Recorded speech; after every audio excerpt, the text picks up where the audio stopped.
So a couple things to do here. First, we're gonna go see if maybe our apothecary friend can help us out.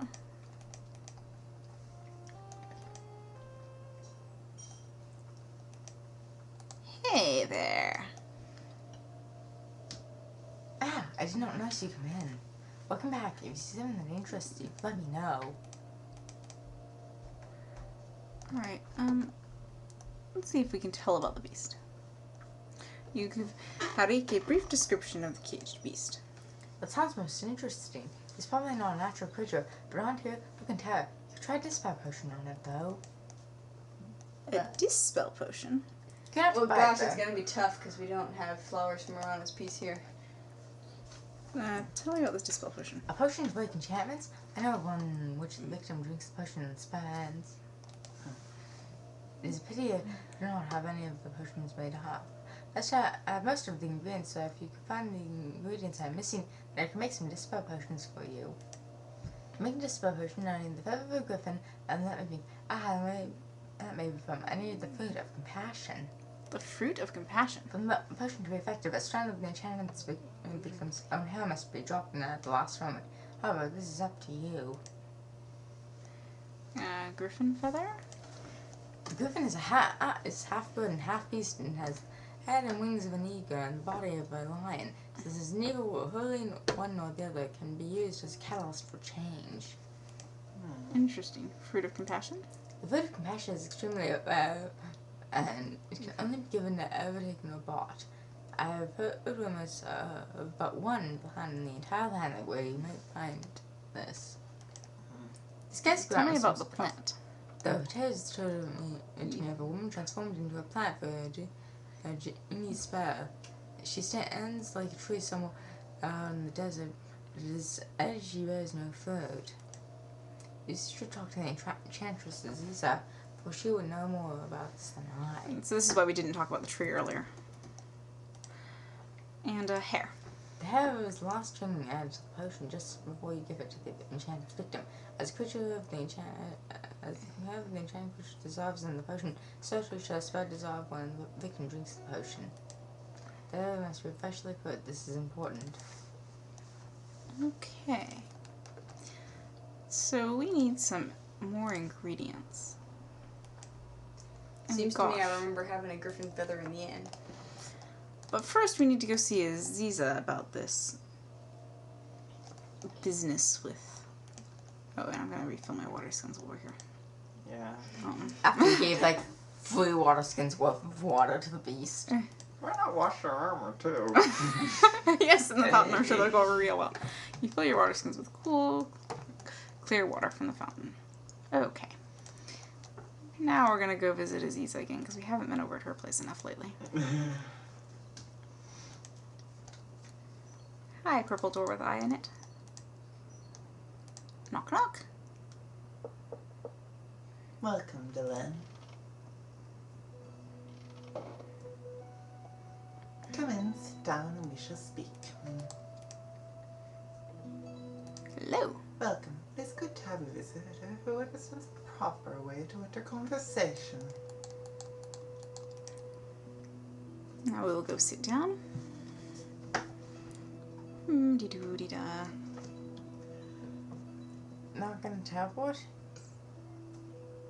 I'm sure that's quite rude. Shall we share tea? Yeah, that'd be grand. The tea is cool and refreshing. You find yourself relaxing as you drink it and listen to the sound of flowing water. Now that we have shared tea, what is it for which you have come? Well, there's kind of this beast out in the desert.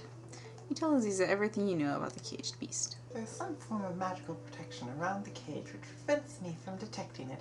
It is clear that a powerful magic user intends the creature to die. The beast is probably enchanted. You will need a dispel potion to find its true form. Thanks. You are most welcome. And now, Very well. What would you like to discuss? alright. Tell me about the fruit of compassion. That is indeed a sad tale. Let me show you that with you speak. I I'll tell you of a time long ago when women wore veils and were but wives and chattel to men. There was a woman, a beautiful woman, a loving woman, who wished her with her very soul to become a healer and thus aid others. Just the facts, ma'am. Her father tried to dissuade her, saying that this was no task for a woman of her gentleness and sensitivity. She would go about her duties quietly, but each evening she would tell him again that she wished to become a healer. At last her father gave in, and she was trained in the art of healing, despite the jeers and condescension of the male students and teachers. She became a healer and removed her veil forever. Right. She soon discovered that life was not easy for a woman healer. Many men distrusted her skills and refused to call upon her. Some men called upon her only to try to take advantage of her beauty. One day a man came to her and told her the tale of his brother dying in the desert. She did not quite trust his manner of looking at her, but she could not refuse aid to one who may need it. She followed him out of the city and into the desert. She was led to an encampment of ragged tents. She soon learned that, to her sorrow, that the tale of her brother was but a lie. These were brigands, and what they did with her I shall not say. She tried to escape them the next day and ran to the mountains to hide. They were swift to follow. They had nearly recaptured her when she called aloud for help. A Jinni heard her cry and transformed her into a tree. Hey, that looks familiar. You could be the one to give her back her soul and free her heart from wood. You will try this, hero, will you not? Right. There are 3 things you must give her to save her soul. A gift of kindness, a gift of magic, and a gift of love. Oh, great. Everyone wants Kindness is magic. simple. It is only what you would give to someone who has been in the desert far too long. Sounds like water to me. You must then tell her about yourself, remind her what it is to be human. Your words are as important as the gift, for they give meaning to the act. The gift of magic is the gift of sacrifice. The gift must be something you gain through hardship and from aiding others. It must also be something from which a plant can gain strength. Sounds like earth to me. Tell her how you got the gift and why. You will be reminding her of why she became a healer. The last gift is simple, a mere gesture of affection. Remind her that there are still people in the world who care about others. Finally, there is something you need to say to her, to remind her who she is. Her name is Julanar, flower of the pomegranate. You didn't say it. When Aww. you have done this, your part in her tale will be complete. Julanar will not be able to walk this land as a human woman until another frees her with the power of true love, but you can at least free her spirit by giving her those gifts. Right. What's a pomegranate? You will find her too. It's in a day's ride to the east, at the base of the mountains. May you heal the healer, Delenn. All right. Bye, Aziza. It has been a pleasure conversing with you. Perhaps we should share tea again sometime. Great. So, now I'm gonna go back to running because this walking stuff is nonsense. I'm gonna go get the griffin feather out of my room.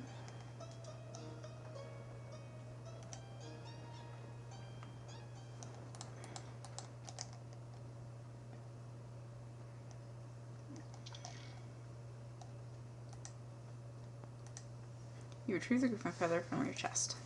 Off the pot, you don't think you might need a pot in the potion? Not basket either. I need no pot in my potion. Quite. Moving on.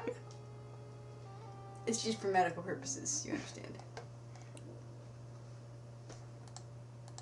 I guess the guard's mute today. His volume was set down. I don't know. I was Wait, busy down. making marijuana jokes, my bad. Alright, let's go see if we can help this tree. Normally, since this is a very short ride through the desert, I wouldn't save. My health's a little low right now, and I don't want to take a bunch of healing pills, so Yeah. we'll just save first and then restore if I get killed. This is a brilliant strategy.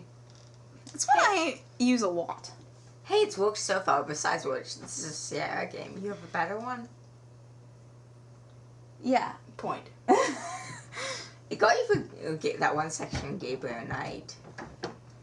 Which one section? Don't know if that's zombies or mummies or whatever you want to call them. No, that was just save and restore and save and restore and save and restore and save and restore. Yeah, there's a difference between save and restore because the sequence is tricky and save and restore because you might get killed, possibly. Random encounter is not quite this serious.